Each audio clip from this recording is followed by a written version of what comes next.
কেমন আছেন সবাই? আশা করি যে যেখানে আছেন ভালো আছেন, সুস্থ আছেন। দেখতেই পাচ্ছেন আমার হাতে অনেকগুলো সবজি। হ্যাঁ, কারণ আজকে আমি খিচুড়ি এবং সবজি রান্না করব।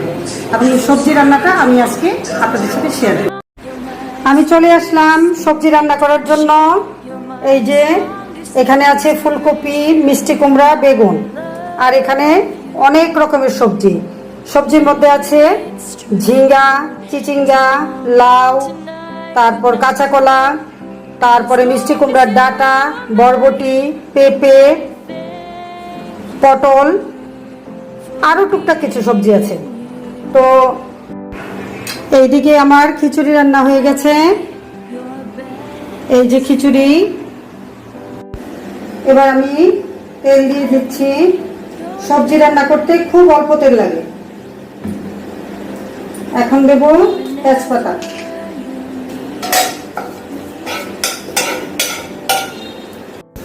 তেলটা গরম হয়ে গেছে। এখন আমি দেবো পাঁচফোড়ন, তারপর এখানে যতগুলো সবজি আছে আমি সবজিগুলো দিয়ে দেব। এবার আমি এখানে দেব লবণ,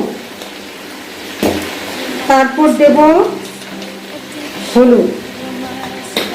এবার এটা সেদ্ধ হওয়ার জন্য আমি ঢেকে দেব। এই যে সবজিগুলো সুন্দর সেদ্ধ হয়ে গেছে।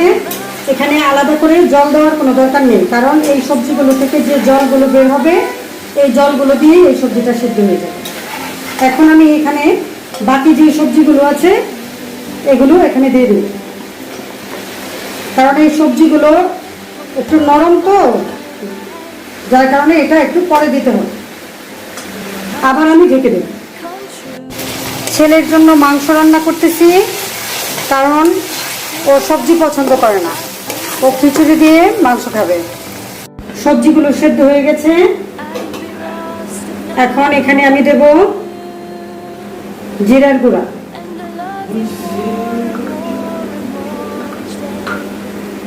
তারপর দেব আদা বাটা, খুবই অল্প পরিমাণে, সবজিতে বেশি মশলা লাগে না।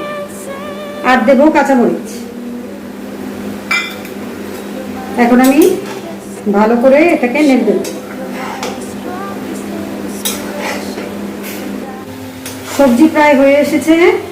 এখন এখানে আমি একটু অল্প করে চিনি দেব আর ধনেপাতা দেব। আর এদিকে মাংস রান্না শেষ। আমরা খাই রান্না করতে করতে। এই যে এইটুকু, এই যে আমার ধনেপাতা গাছ। আমি এখান থেকে এখন কয়েকটা ধনেপাতা নিয়ে তরকারিতে দেব।